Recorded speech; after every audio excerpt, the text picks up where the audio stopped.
right, we'll take questions for Draymond. Over there in the middle, Robert, on 3. Coming her up. Low.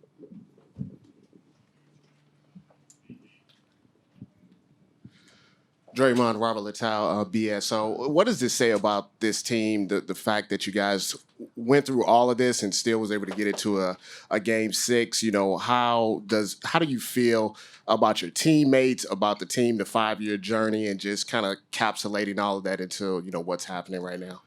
I mean, feel great, you know, to go to war with those guys every single night. You know, through everything we went through this year. You know, you look at some of the stuff that's going on, and it's like, oh, that was 2 years ago. No, that was like 5 months ago, you know, 7 months ago, 2 months ago. Like, everything this team has been through, I'm extremely proud of the guys. You know, the way we fought, you know, it's great. But, you know, we lost. There's no moral victories. You know, congratulations to Toronto. They played a great series, and they deserve to win. Nick, back here on the left. Draymond, Nick Friedel, ESPN. Just following up on that, how much solace are you guys able to take now and maybe in the months ahead at the way in which you fought in these last few games, as shorthanded as you were with KD and Klay and everybody battling injuries?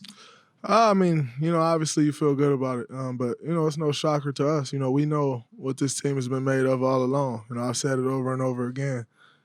You know, the pretty offense will always be the storyline. But this team, you know, ton of heart. You know, everybody who step on that floor display a ton of heart. So, you know, it's no shocker to us that we continue to fight. But like I said, we came up a little short. That's just it. Third row in the center, CJ. CJ Peterson, the San Francisco Examiner. Draymond, Steve said earlier that, you know, just considering all the injuries you guys faced, he was, you know, shocked you guys were in this position, you know, able to, you know, you guys' wherewithal and be able to come back and do all this. Considering all that, do you guys think you guys maybe left some opportunities out there, like 8 missed free throws? Obviously, the shot at the end of the game where Steph didn't hit it. Do you guys think you guys maybe left some stuff out there tonight? I think every game you leave something out there. You know, I don't think anyone leaves any game and feel like you did everything you could have possibly done to the T. You know, that's just a part of what, you know, the game that we play. Obviously, the missed free throws, you know, they usually come back and bite you. They probably did, but there were several things that went on throughout the course of this game, which is why we lost. So, you know, I think I can look at every loss in my career and every win and nitpick. End of the day, we lost, so it's all that matters. Next seat over. Yeah, Draymond, Jeff Ferrato, Bay Area News Group. Can you talk about Klay Thompson's performance, what you saw when he went down, and just how much it hurt you guys to not have him the rest of the game? Oh, I mean, well, you know, without Klay, it's tough. You know, it takes some shooting off the floor, you know, so spacing is not quite there. Obviously, one of our best defenders, you know, and probably the guy that got the most heart on his team. You know, it's not really the most popular opinion, but, you know, as a guy who's been with Klay for 7 years, I don't know many people with as much heart as Klay. So, you know, the way he was playing, as aggressive as he was, you know, he was carrying us. And, you know, when he went down, obviously, you know, we lose a lot. But When you came back out of the tunnel, did you know it was just to shoot the free throws, or did you think Klay's coming back, he's going to play some more? Oh, I knew it was just to shoot the free throws. But also with Klay, if they would have let him stay out there, he would have stayed. That's just who he is. You see, he try to run back down the floor. Like, what are you doing? But that's Klay. How many people is going to play with a hamstring injury? No one. Like, no one does that. So that's just who he is, man. That guy is he's a warrior. And obviously that's, you know, no pun intended with that, but it's no other way to describe him. You know, he's going to give everything he got every time he step on the floor. And even some things that he don't have, which is health. he was going to try to give it more. That's just who he is. That's why we love him. Steve on the right side, fourth row. Steve Ashburn, NBA.com. There's been an end of the run air to a lot of the coverage and discussion even tonight.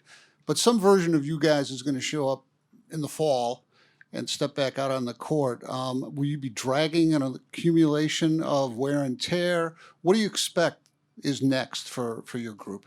Yeah, I think everybody thinks it's kind of end of us. That's just not smart. We not done yet. We lost this year. Clearly, just wasn't our year. But it's how the cookie crumbles sometimes. But yeah, I hear a lot of that noise. It's the end of a run and all that jazz. I don't see it happening though. We'll be back. Final two questions in the front and then in the back here. Draymond Tristacrick, USA Today. Just to go back on Klay, I don't know. I'd just be curious to know if you know this. Did you know he was doing jumping jacks in the tunnel and trying to run back and forth? No, I didn't, but it does not shock me one bit. Klay he's crazy, to say the least. He loved to play basketball, and no matter what he's got, he's going to try to be out there on the floor. So it's not shocking at all. And I'm sure he tried to get back out there on the floor, and they just would not let him. And so, it sucks. Obviously, we're praying that everything is okay. But that's a tough one. Last question, back right. Hey, Draymond, Rick Tittle with 95.7 The Game and Sports Byline. Knowing that if you got another T, you were going to miss potential Game 7, did you adjust your game at all? Was it on your mind, or did you just play the same you always do? No, it wasn't on my mind. I'm not an idiot. I know that I can't get another T, so I'm not really going to flirt that line. I think, if you look at, this entire year, there was a lot of noise about players and officiating and the back and forth. And I think over the course of the last 8 to 10 weeks, that all has been cleaned up, from both sides. Officials, I think, were a lot better in communicating with us. And I think players, in turn, showed the same respect to those guys. So, I had some conversations with officials today, but that's allowed. I think, there's kind of this narrative of we don't work together. We all work together to put a great product out there on the floor and represent this league the way we all want it to be represented, as we all are part of the makeup of this league. So, I had conversations with officials, but yeah, I'm far from dumb as people think I am. I know I control myself a tad, just a little bit. Thank you, Draymond. Appreciate all y'all this year. It's been great. Y'all have done a great job of helping grow this game. So thanks to everything y'all do, for everything y'all do. Thank you.